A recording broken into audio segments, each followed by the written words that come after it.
রাধে রাধে। একটা মন্দিরে চতুর্মাস উপলক্ষে বাইরে থেকে একজন গুরুজি এসেছিলেন। চতুর্মাসের গল্প শোনাচ্ছিলেন সবাইকে।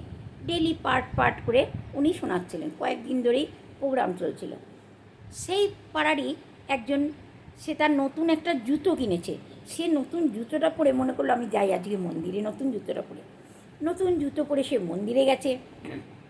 হাতে লোটাতে জল, ঠাকুরের জন্য প্রসাদ টোসাদ নিয়ে গেছে। নিয়ে গিয়ে চপ্পলটা সে মন্দিরের সিঁড়িতে ওঠার ঠিক সাইডটাতে এক কোণে সে নিজের নতুন একজোড়া চপ্পলকে খুলে রাখলো। রেখে সে মন্দিরে চলল।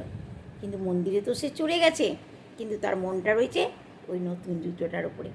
বারবার সে পিছন ঘুরে ঘুরে নিজের জুতোটাকে দেখছে। কেউ নিয়ে তো যাচ্ছে না, জুতোটার উপরে কেউ পা তো রাখছে না। তার নজর এবং মন পুরোই জুতোটার উপরেই ছিল।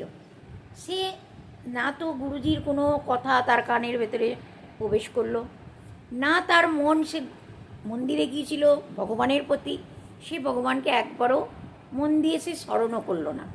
কেন? তার পুরো ডেডিকেট ছিল ওই জুতোটার উপরে। এবার যাই হোক, সে কোনো রকমের জল চড়িয়ে দিয়ে সে মন্দির থেকে চলে এলো জুতোটা পরে বাড়ি। রাত্রিরে শুয়েছে।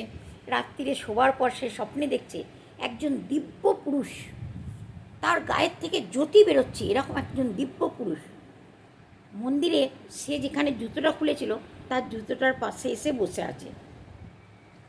আর বসে বসে মুস্কুরাচ্ছে, হাসছে খুব। এটা দেখে তার ঘুমটা ভেঙে গেল। সে উঠে বসলো, এটা আমি কী স্বপ্ন দেখলাম। সে সকাল নাই হতে তাড়াতাড়ি করে ছুটে সে কোনো রকমে চান করে সেই গুরুজির কাছে যাবে। কাকে বলবে গল্পটা?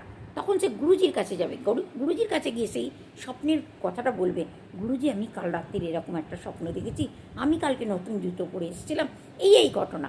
আর আমি দেখেছি স্বপ্নে একজন দিব্য পুরুষ আমার জুতোটার পাশে বসে আছে এবং সে হাসছে আমার দিকে তাকিয়ে আর বলছে আমি তোর জুতো রক্ষা করছি। গুরুজি তখন আকুল নয়নে খুব কাঁদতে শুরু করলো। বলছি, প্রভু তোকে নিজের স্বয়ং দর্শন দিয়েছে তোর একটা জুতোর জন্যে, আর আমি প্রভুর এত সেবা করি, প্রভু কিন্তু আমাকে দর্শন দিল না।